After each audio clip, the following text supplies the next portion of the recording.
Sarah Mitchell had always been the type of person who pushed boundaries. At 23, she worked as a travel blogger, documenting her adventures around the world for her growing online audience. Her motto was simple: life begins at the end of your comfort zone. This philosophy had taken her to remote villages in Nepal, underground caves in Vietnam, and now to the historic palaces of London. The morning sun cast long shadows across the cobblestones of Buckingham Palace as Sarah adjusted her camera settings. She had arrived early, hoping to capture the perfect shot of the changing of the guard ceremony. Tourists were already gathering behind the metal barriers, cameras ready, children perched on their parents' shoulders. Sarah squeezed through the crowd, her press badge dangling from her neck, giving her slightly better access than the average visitor. The ceremony began with the familiar sound of marching feet and military music. The guards, dressed in their iconic red tunics and tall black bearskin hats, moved with precision that spoke of years of training. Their faces remained stoic, eyes fixed straight ahead, as if the hundreds of tourists surrounding them simply didn't exist. Sarah had read about their training, how they were taught to remain motionless regardless of what happened around them. As she snapped photos, Sarah noticed how the tourists behaved around the guards. Most maintained a respectful distance, content to observe from afar. Some attempted to make the guards laugh or break their composure, making funny faces or shouting jokes. Others tried to get as close as possible for selfies, though security personnel quickly moved them back when they crossed the barriers. Sarah found herself fascinated by the guards' unwavering discipline. She had covered military ceremonies in other countries, but there was something uniquely impressive about the British Royal Guards. Their dedication to duty, their ability to stand motionless for hours despite weather conditions, crowds, and distractions, was remarkable. She began to understand why they had become such an iconic symbol of British tradition and discipline. During a brief break in the ceremony, Sarah noticed a small group of teenage tourists who seemed particularly determined to get a reaction from one of the guards. They waved their hands in front of his face, made loud noises, and even dropped items near his feet. The guard remained absolutely still, his eyes focused on some distant point, his breathing so controlled it was barely visible. Sarah admired his professionalism, but she also felt a surge of sympathy for someone who had to endure such behavior while simply doing his job. As the ceremony continued, Sarah moved along the perimeter, capturing different angles and moments. She interviewed several tourists about their experiences, gathering quotes for her upcoming blog post. Many expressed amazement at the guards' discipline, while others admitted they had tried unsuccessfully to make them react. An elderly gentleman from Scotland told her that he had been visiting for 30 years and had never seen a guard break character during the ceremony. The more Sarah observed, the more curious she became about the men behind the uniforms. What kind of training did they undergo? How did they maintain such incredible self-control? What happened if someone actually managed to touch them or interfere with their duties? She made mental notes to research these questions later, knowing her readers would be just as fascinated by the answers. Near the end of the ceremony, Sarah positioned herself closer to the palace gates, hoping to get some shots of the guards as they returned to their posts. The crowd had grown larger, and the energy was building toward the ceremony's conclusion. Children were getting restless, tourists were jostling for better positions, and the general excitement was palpable. It was then that Sarah noticed something that would change everything. A woman in her 30s, clearly a tourist based on her clothing and the large camera around her neck, had somehow managed to get much closer to one of the guards than anyone else. She seemed to be studying him intently, as if trying to understand how someone could remain so perfectly still. The woman appeared to be building up courage for something, glancing around nervously while edging ever closer to the guard. Sarah instinctively raised her camera, sensing that something significant was about to happen. Her years of experience as a travel blogger had taught her to recognize those moments when ordinary tourist activities were about to become extraordinary stories. She could see the determination in the woman's eyes, the way she was calculating her next move. The guard in question was young, probably in his early 20s, with a perfectly groomed appearance despite standing motionless for nearly an hour. His rifle was held at the precise angle required by military protocol, his posture ramrod straight, his expression completely neutral. He seemed completely unaware of the woman's intense scrutiny. Though Sarah suspected that these guards were trained to be aware of everything happening around them, while appearing oblivious. Other tourists had begun to notice the woman's behavior as well. Some were pointing and whispering to their companions, while others raised their own cameras, anticipating an interesting moment. A few seemed concerned, perhaps sensing that the woman was about to cross a line that shouldn't be crossed. The atmosphere around that particular guard post was becoming charged with anticipation. Sarah found herself holding her breath as she watched the scene unfold. She had covered many cultural events and ceremonies around the world, but she had never felt such tension in the air. There was something about the absolute stillness of the guard contrasted with the obvious agitation of the approaching woman that created an almost electric atmosphere. The woman took another step closer, now within arm's reach of the guard. Sarah could see her hand rising slowly, as if she was fighting an internal battle between curiosity and common sense. The moment stretched out, feeling much longer than it actually was, as dozens of tourists watched in fascination and growing concern. Sarah's finger hovered over her camera's shutter button, ready to capture whatever was about to happen. She had no idea that in just a few seconds, she would witness an event that would completely change her understanding of royal protocol, military discipline, and the serious consequences of crossing certain boundaries. The woman's hand continued to rise, moving inexorably toward the motionless figure in the red tunic, setting in motion a chain of events that would be talked about for months to come. The woman's name was Jennifer Walsh, a marketing executive from Chicago who was visiting London for the first time. She had always been fascinated by British culture and had specifically planned her trip around seeing the famous royal guards. What she hadn't planned was the overwhelming urge she now felt to reach out and touch one of them, just to see what would happen. Jennifer had spent the morning taking photos and videos, like thousands of other tourists before her. But as she watched the guard's absolute stillness, a strange compulsion grew within her. She found herself wondering if he was even real, if perhaps some of the guards were actually wax figures designed to fool tourists. The idea seemed ridiculous, but his complete lack of movement was so perfect, it seemed almost inhuman. She had read online forums where people debated what would happen if someone actually touched a royal guard. Some claimed nothing would occur, that the guards were trained to ignore all distractions. Others insisted that touching a guard would result in immediate arrest. Still others suggested that the guards would simply continue their duty, regardless of physical contact. Jennifer found herself desperate to know the truth. As she moved closer, Jennifer's heart began to race.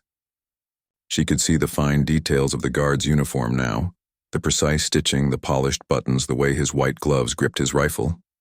She could even see the slight rise and fall of his chest as he breathed, confirming that he was indeed a real person, and not some elaborate statue.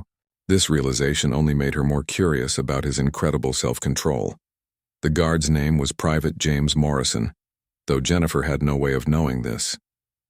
He was 22 years old and had been serving with the Queen's Guard for 18 months. This was his 15th time participating in the ceremony, and he had experienced every type of tourist behavior imaginable.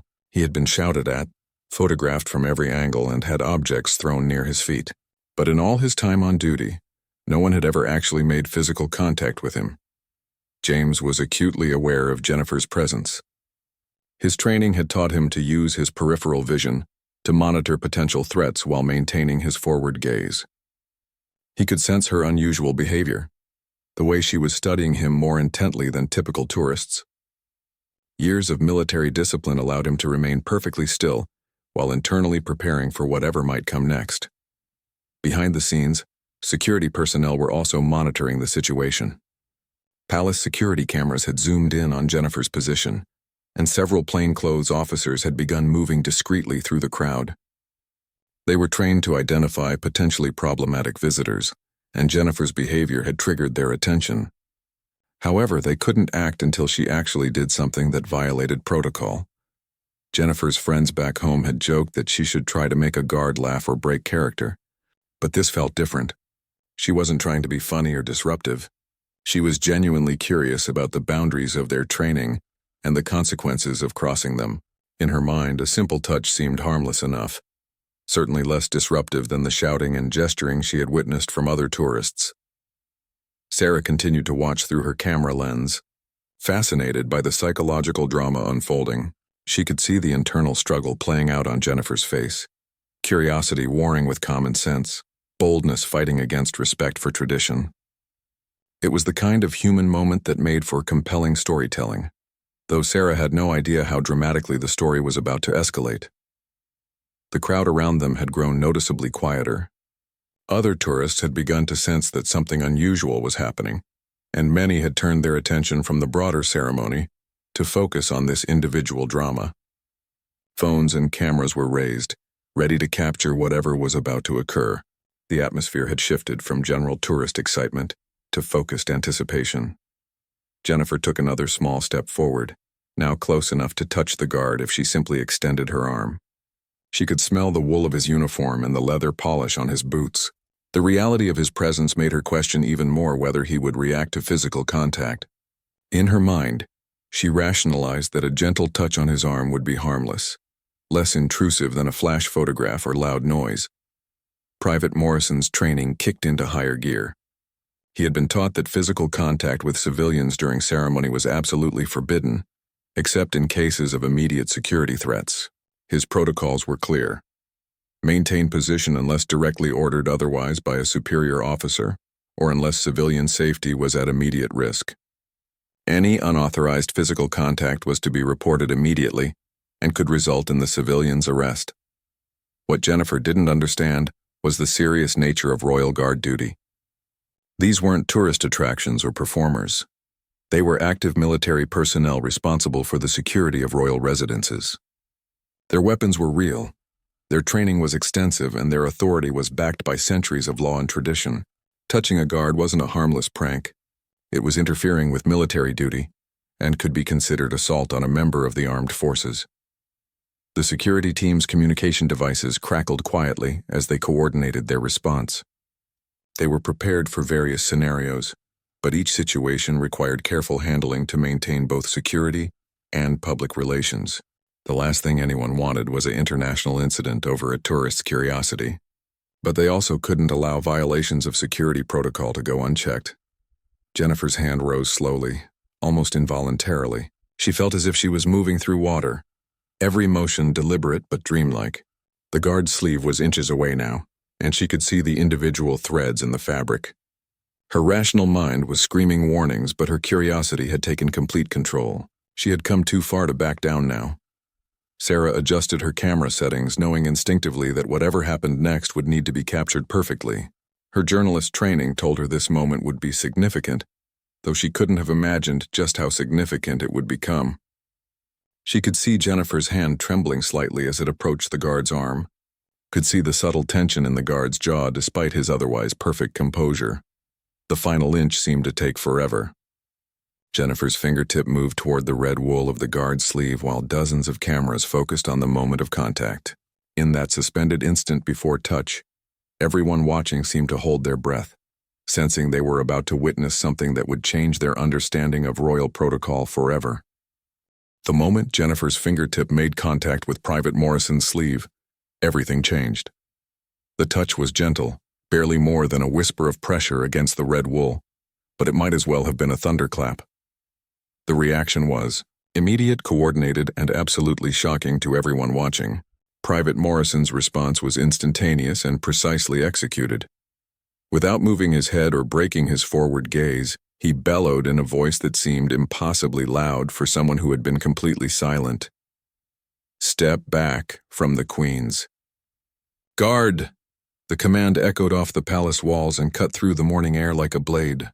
Every tourist within 50 feet jumped in surprise, and several small children began crying at the sudden, thunderous noise. But Morrison's verbal warning was only the beginning. Within seconds, what seemed like an army of security personnel materialized from nowhere.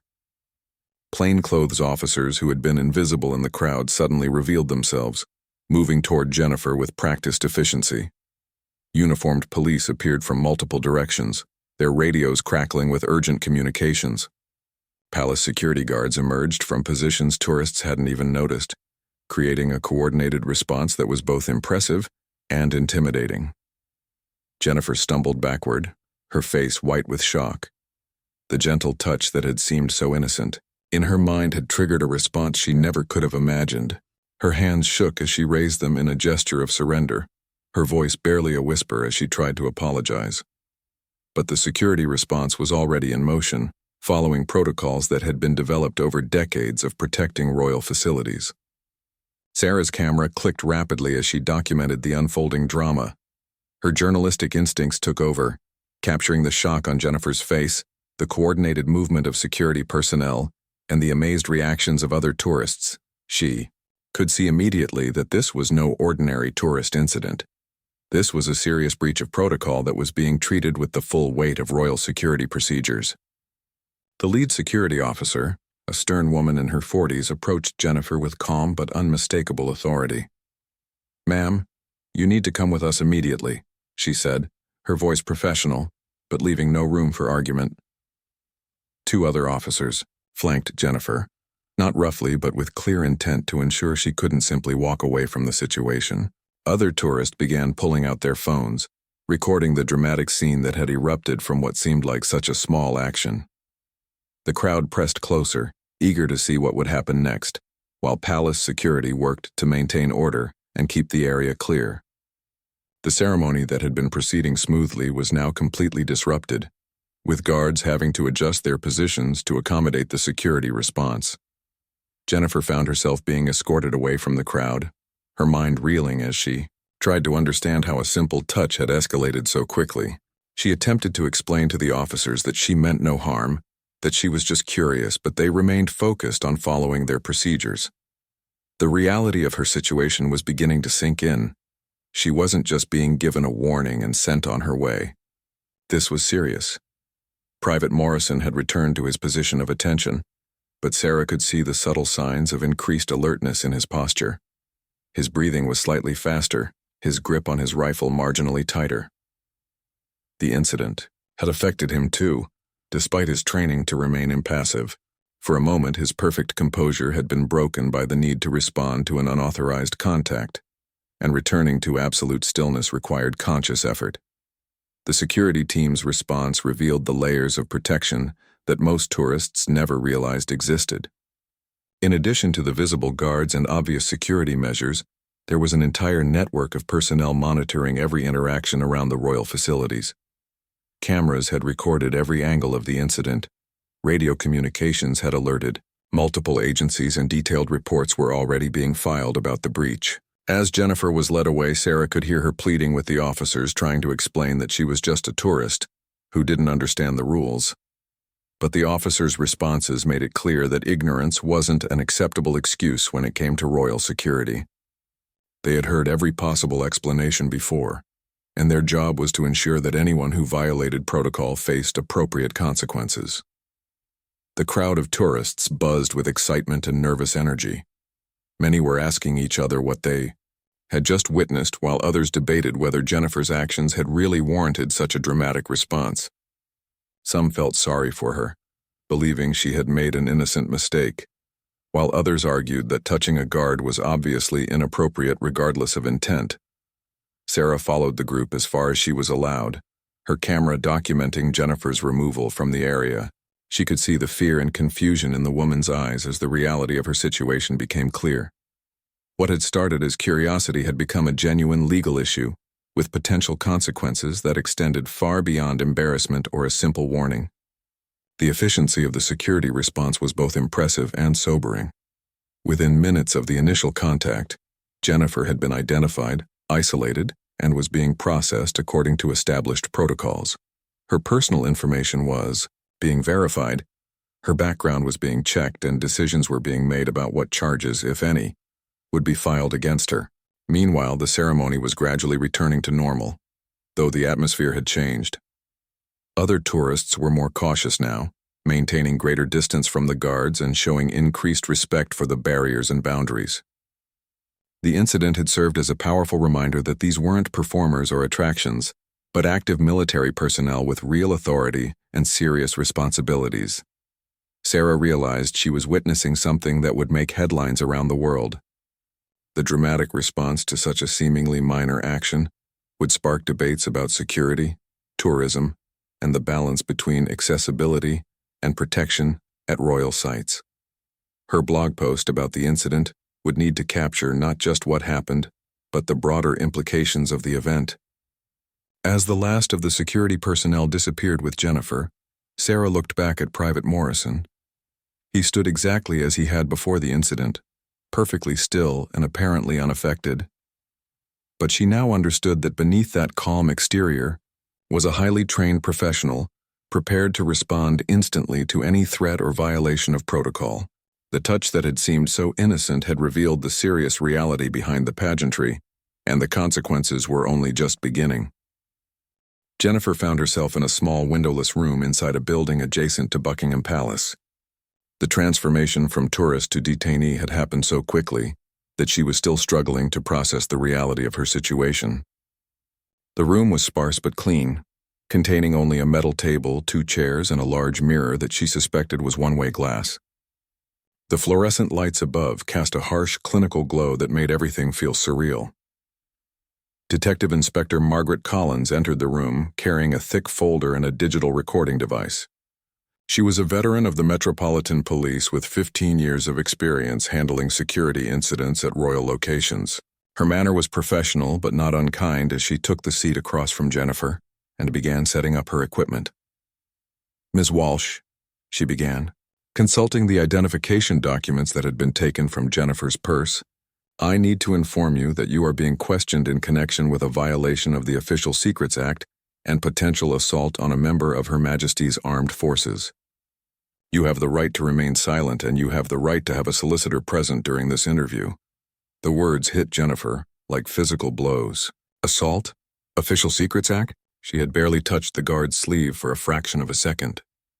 The disconnect between her perception of her actions and the gravity of the charges being discussed made her feel as if she had fallen into some kind of alternate reality. "I don't understand," Jennifer said, her voice barely above a whisper. "I just touched his sleeve. I didn't hurt anyone. I didn't mean any harm." Her hands trembled as she spoke, and she could feel tears building behind her eyes. The vacation that was supposed to be the highlight of her year had become a nightmare in the span of minutes. Detective Inspector Collins opened her folder and pulled out several photographs, high-resolution images captured by security cameras, showing Jennifer's approach to the guard and the moment of contact. The quality was surprisingly clear, showing every detail of the interaction from multiple angles. Jennifer was shocked to see how deliberate her actions appeared in the photographs, how calculated her approach looked when viewed from an objective perspective. "Ms. Walsh, the Royal Guards are not tourist attractions," Collins explained patiently. "They are active military personnel responsible for the security of royal residences and members of the royal family. Interfering with their duties, regardless of intent, is a serious criminal offense. The fact that you made physical contact with Private Morrison while he was performing his duties constitutes assault under British law." Jennifer stared at the photographs, seeing herself as the authorities saw her, not as a curious tourist, but as a potential security threat who had deliberately violated clearly established boundaries. She began to understand that her American perspective on the situation was irrelevant here. In Britain, the Royal Guards held a position of authority and respect that carried the full weight of law. "What's going to happen to me?" Jennifer asked, her voice breaking slightly. She thought about her job back in Chicago, her family who was expecting regular updates about her trip, her return flight scheduled for the end of the week. The possibility that she might not make that flight was beginning to seem very real. Collins pulled out another document, this one containing Jennifer's background information that had been quickly compiled by the security team. "You're a first-time visitor to the UK, no criminal record, employed as a marketing executive.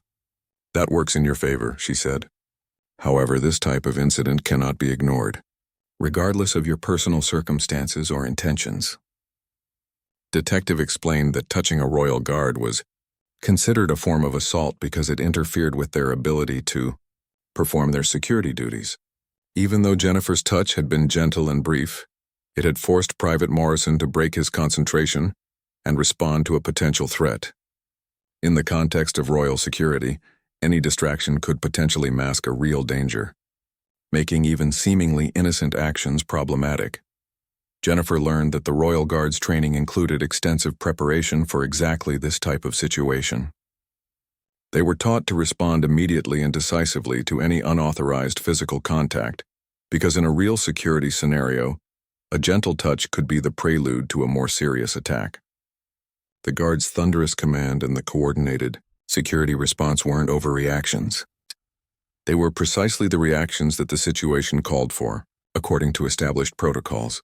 "But I'm just a tourist," Jennifer protested. "I didn't know it was so serious. There should be signs or warnings or something." Collins showed her photographs of the barriers, the uniformed security personnel, and the posted notices that clearly indicated the restricted nature of the area around the guards. Jennifer realized that the warnings had been there. She had simply chosen to ignore them in her curiosity. The interview continued for over an hour, with Collins carefully documenting every aspect of Jennifer's actions and motivations. Jennifer's story remained consistent. She had acted out of curiosity without understanding the serious nature of her actions. But consistency didn't necessarily mean the charges would be dropped. The authorities had to consider the broader implications of how they handled such incidents. Collins explained that tourist incidents involving the Royal Guards had been increasing in recent years, fueled partly by social media and the desire to capture unique content. What Jennifer had done was being seen not just as an individual mistake, but as part of a larger pattern that threatened the dignity and effectiveness of royal security. Making an example of her case might deter future incidents. Meanwhile, back at the palace, Sarah was interviewing other tourists who had witnessed the incident. The reactions were mixed but telling. Many expressed shock at how quickly the situation had escalated, while others felt that Jennifer had gotten exactly what she deserved. Several tourists admitted they had considered doing something similar, but had been deterred by common sense or respect for tradition. One elderly British gentleman told Sarah, "Young people today don't seem to understand that some things are sacred. These guards aren't there for entertainment. They're soldiers doing their duty." What she did was disrespectful and potentially dangerous. His wife nodded in agreement, adding that tourists needed to learn proper behavior when visiting historic sites. But a group of college students from Germany had a different perspective. "It seems like such a harsh reaction to something so small," one of them said. She barely touched him. "In our country, this would maybe get you a warning, not arrested." Their comments highlighted the cultural differences in how such incidents might be perceived and handled. Sarah's interviews revealed the complexity of balancing tourism with security and tradition. The Royal Guards were simultaneously one of London's biggest tourist attractions and serious military personnel. The dual nature of their role created inevitable tensions when tourists crossed the line from observation to interaction. As the afternoon wore on, word of the incident began spreading beyond the immediate area. Social media posts from witnesses started appearing online, complete with photos and videos of Jennifer being led away by security. The story was beginning to take on a life of its own, with people around the world weighing in on whether the response had been appropriate or excessive. By evening, Jennifer's story had exploded across social media platforms worldwide. The hashtag #RoyalGuard incident was trending on Twitter, with thousands of people sharing opinions about whether her treatment was justified. Videos recorded by other tourists showed the dramatic moment when Private Morrison shouted his warning and the subsequent security response, making Jennifer an inadvertent internet celebrity. The coverage ranged from sympathetic to critical. Some news outlets portrayed Jennifer as an innocent American tourist who had been unfairly treated for a moment of curiosity. Others emphasized the serious nature of royal security and praised the guards' professional response. The incident had become a lightning rod for broader discussions about cultural differences, tourist behavior, and security protocols in the modern world. Jennifer's family back in Chicago learned about her situation through social media before she was able to contact them directly. Her sister called the American Embassy in London, desperate for information about Jennifer's status and legal situation. The embassy staff, accustomed to handling tourist incidents, began working to ensure Jennifer had access to proper legal representation and consular services. Inside the detention facility, Jennifer was finally allowed to make phone calls. Her conversation with her sister was emotional and difficult, trying to explain a situation that still seemed surreal even to her. "I just wanted to see if he was real," she kept repeating, as if saying it enough times would make the severity of her situation disappear. Her employer in Chicago was also contacted, as Jennifer's absence from work would need to be explained if her return was delayed. The marketing firm where she worked was initially understanding, But concerns grew as they realized the incident was receiving international media attention. Having an employee arrested at Buckingham Palace wasn't the kind of publicity any company wanted. Detective Inspector Collins met with Crown Prosecution Service lawyers to discuss how to proceed with Jennifer's case. The legal framework was clear. Unauthorized contact with military personnel could result in charges ranging from assault to breach of the peace. However, the prosecutors had to consider factors beyond just the letter of the law, including Jennifer's lack of criminal history, her obvious remorse, and the potential diplomatic implications of prosecuting an American tourist. The palace's legal team was also involved in discussions about the incident. They were concerned not just with this specific case, but with the precedent it might set. If tourists believed they could touch royal guards without serious consequences, it could lead to more frequent and potentially more dangerous incidents. The security of royal facilities depended partly on maintaining clear boundaries and swift responses to violations. Private Morrison, meanwhile, had completed his shift and was debriefing with his commanding officer about the incident. Military protocol required detailed reports about any unusual events during ceremonial duties. Morrison's response had been textbook perfect, immediate, authoritative, and effective. His training had prepared him for exactly this situation, and he had executed his duties flawlessly. The young soldier admitted that the incident had affected him more than he initially expected. While his external response had been automatic and professional, internally he had been processing the fact that someone had actually made unauthorized physical contact with him while he was armed and on duty. The security implications of such contact went far beyond the simple touch that Jennifer had intended. Sarah had spent the day researching the history and protocols surrounding Royal Guard incidents. She discovered that while touching incidents were rare, they did occur occasionally, usually resulting in prosecution. However, the outcomes varied significantly based on circumstances, the individual's background, and the specific nature of the contact. Some cases resulted in fines and warnings, while others led to more serious consequences. Her research revealed that the Royal Guard's authority stemmed from centuries of British law and tradition. They weren't ceremonial figures but active soldiers with real responsibilities and legal powers. The penalties for interfering with their duties were designed to protect not just the guards themselves, but the entire system of royal security that they represented. The international media attention was creating pressure on all sides to resolve the situation quickly. British authorities wanted to demonstrate that they took royal security seriously, while avoiding the appearance of prosecuting a tourist for an innocent mistake. American officials wanted to ensure their citizen was treated fairly while respecting British sovereignty and law. Jennifer's case was assigned to a senior prosecutor who specialized in high-profile incidents involving foreign nationals. She would have to decide whether to pursue formal charges, offer a plea agreement, or recommend alternative resolution measures. The decision would set important precedents for how similar incidents might be handled in the future. Late in the evening, Jennifer was finally allowed to meet with a solicitor, provided through the American embassy. The lawyer, experienced in representing tourists in legal difficulties, explained the serious nature of the charges she was facing and the possible outcomes. He also outlined the various factors that might work in her favor, including her clean record, apparent remorse, and the global attention the case was receiving. The solicitor explained that British courts had several options for dealing with her case. She could be formally charged and tried, which might result in fines, community service, or even jail time.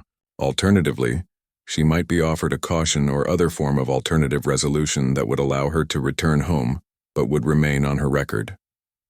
The decision would depend partly on how the authorities chose to interpret her actions and intentions. As news of the incident continued to spread, it sparked discussions about broader issues of tourism and cultural sensitivity. Travel bloggers and cultural commentators weighed in on the importance of understanding local customs and respecting boundaries when visiting foreign countries. The incident became a case study in how quickly misunderstandings could escalate in culturally sensitive environments. Jennifer's story also highlighted the challenges faced by tourist destinations in balancing accessibility with security. The Royal Guards were simultaneously major attractions that drew millions of visitors to London, and serious military personnel with important security responsibilities. Managing this dual role required constant vigilance and clear enforcement of boundaries. The incident revealed the sophisticated security apparatus that existed around royal facilities, much of which remained invisible to typical tourists. The coordinated response to Jennifer's actions demonstrated layers of protection that most visitors never realized were present. Her simple touch had triggered protocols developed over decades of protecting the royal family and their residences. As the first day of her detention came to an end, Jennifer faced an uncertain future. The wheels of justice were turning, but slowly, as various parties considered how to balance competing interests and concerns. Her case had become much larger than a simple tourist incident, evolving into an international story that would have implications far beyond her individual situation. 3 days after the incident, the global media attention had reached unprecedented levels. News crews from major networks had set up outside the court where Jennifer's case was being heard, and her story had become a topic of discussion on talk shows around the world. The simple touch that had lasted less than a second was now being analyzed by legal experts, cultural commentators, and security specialists on international television. The British government found itself in a delicate position. On one hand, they needed to demonstrate that royal security protocols were taken seriously, and that violations would have consequences. On the other hand, prosecuting an American tourist, for what many perceived as an innocent mistake, could damage Britain's reputation as a welcoming destination for international visitors.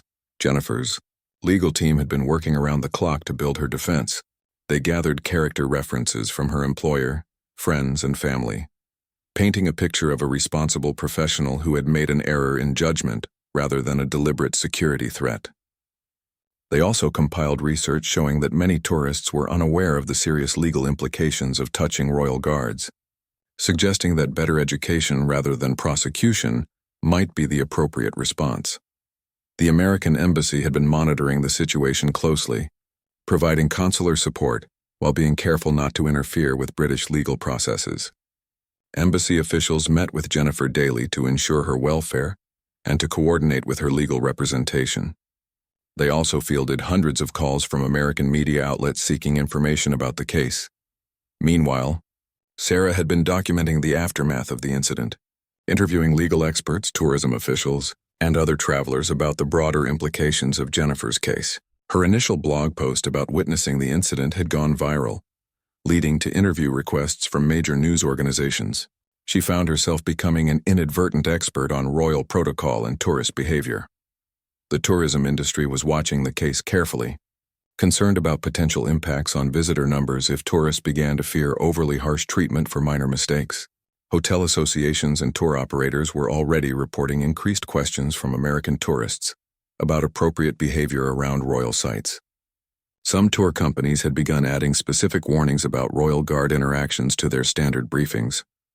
Inside the legal system, prosecutors were weighing various factors in deciding how to proceed.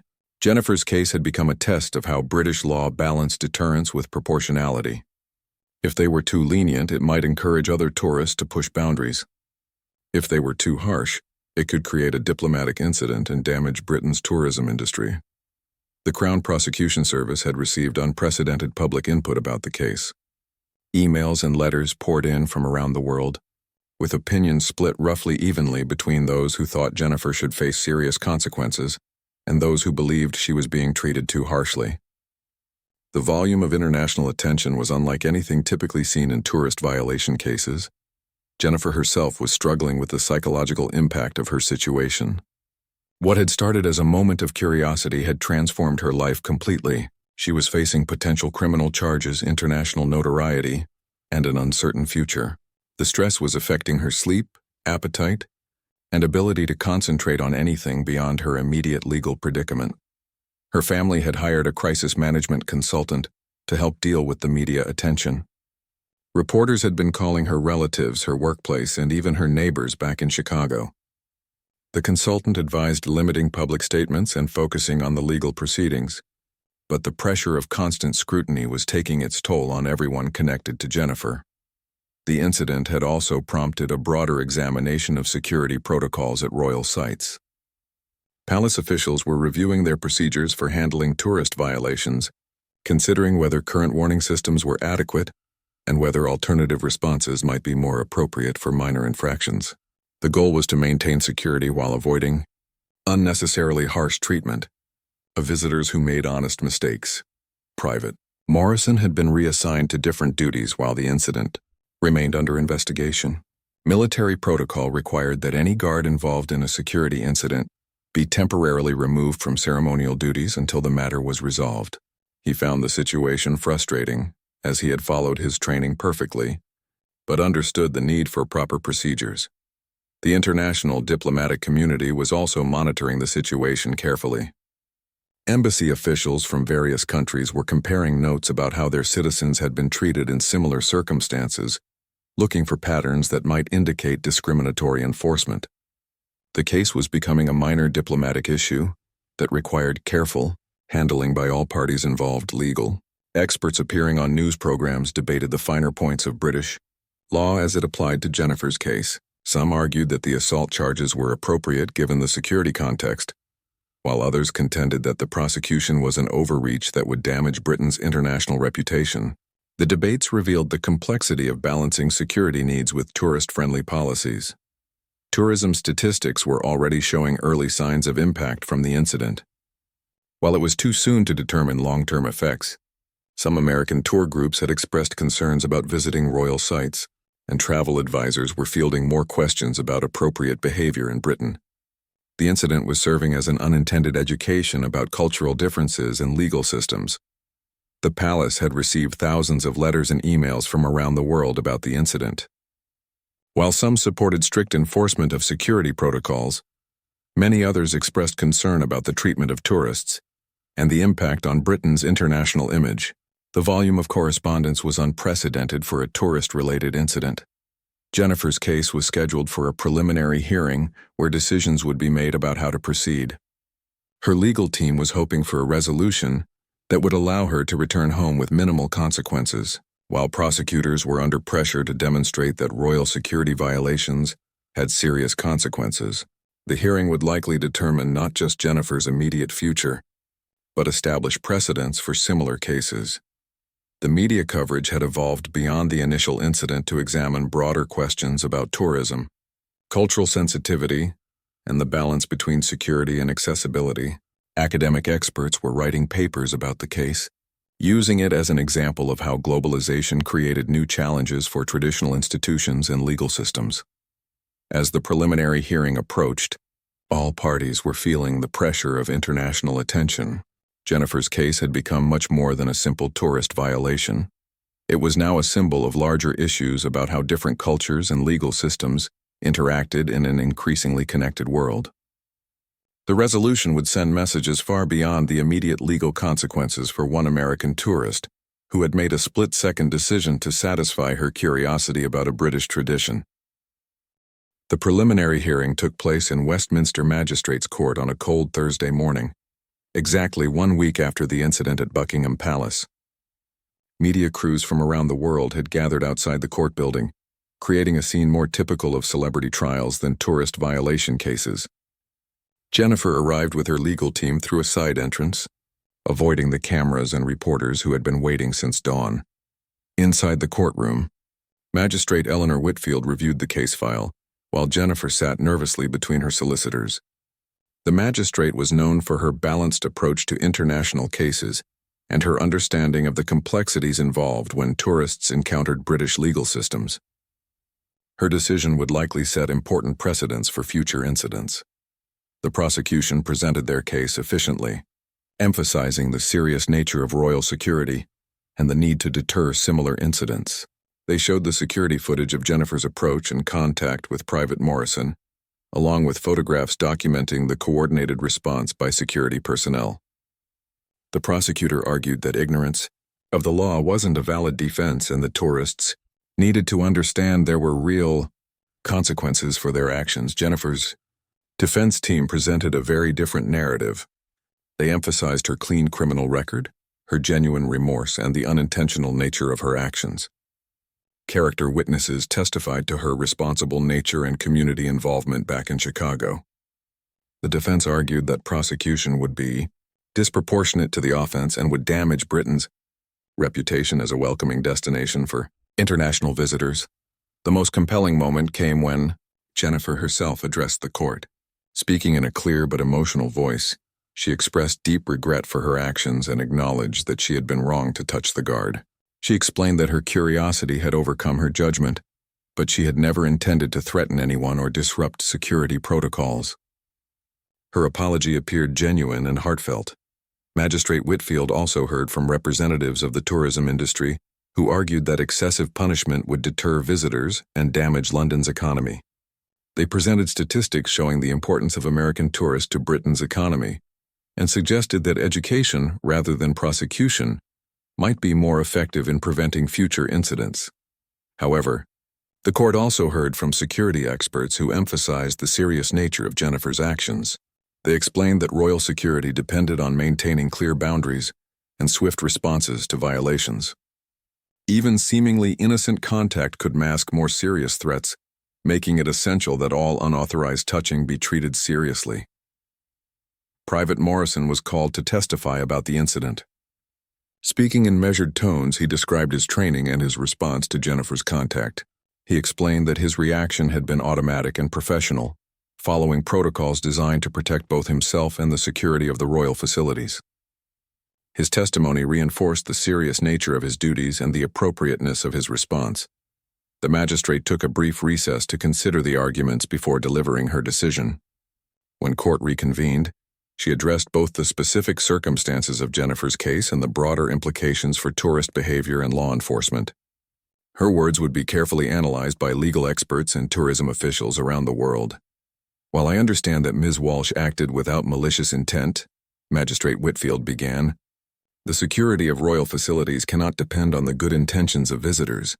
Clear boundaries must be maintained, and violations must have consequences. The courtroom fell silent as she continued to outline her reasoning. However, the magistrate also acknowledged the unique circumstances of the case and Jennifer's obvious remorse. Rather than imposing the maximum penalties possible, she chose a balanced approach that would address the security concerns while taking into account Jennifer's personal circumstances and the international attention the case had received. Jennifer was given a conditional discharge, meaning she would have no criminal record if she avoided further legal trouble for 2 years. She was also ordered to pay court costs and to participate in a community service program that would involve educating other tourists about appropriate behavior at royal sites. The sentence was seen as fair by most observers, balancing accountability with proportionality. The magistrate also used the opportunity to send a broader message about tourist behavior. She emphasized that visitors to Britain were expected to respect local laws and customs, regardless of their cultural background or unfamiliarity with British traditions. Ignorance, she stressed, was not an acceptable excuse for violating clearly established protocols. Outside the courthouse, Jennifer faced the media for the first time since her arrest. Reading from a prepared statement, she thanked the court for its fairness and expressed hope that her experience would help educate other tourists about the importance of respecting boundaries at royal sites. She also announced her intention to complete her community service requirements and to become an advocate for responsible tourism. The resolution of Jennifer's case had immediate impacts on tourism policy. The palace announced new educational initiatives designed to help international visitors understand the protocols surrounding royal guards. Additional signage would be installed at key locations, and tour guides would receive enhanced training about explaining appropriate behavior to their groups. Sarah's documentation of the entire incident and its aftermath had evolved into a comprehensive case study that was picked up by academic institutions studying tourism, cultural conflict, and international law. Her initial blog post had grown into a book deal, examining the intersection of tradition, security, and globalization in modern tourism. The incident ultimately led to positive changes that benefited both tourists and security personnel. Better education reduced the likelihood of similar incidents, while the clear demonstration of consequences reinforced the serious nature of royal security protocols. Jennifer's case became a teaching moment that helped thousands of future visitors understand the importance of cultural sensitivity and respect for local laws. 6 months later, Jennifer returned to London to complete her community service, speaking to tour groups about her experience and the lessons she had learned. Her talks were well received, and many tourists expressed appreciation for her honesty about the consequences of her actions. The woman who had briefly touched a royal guard had become an unexpected ambassador for responsible tourism, turning her moment of poor judgment into an opportunity to educate others and prevent similar incidents in the future.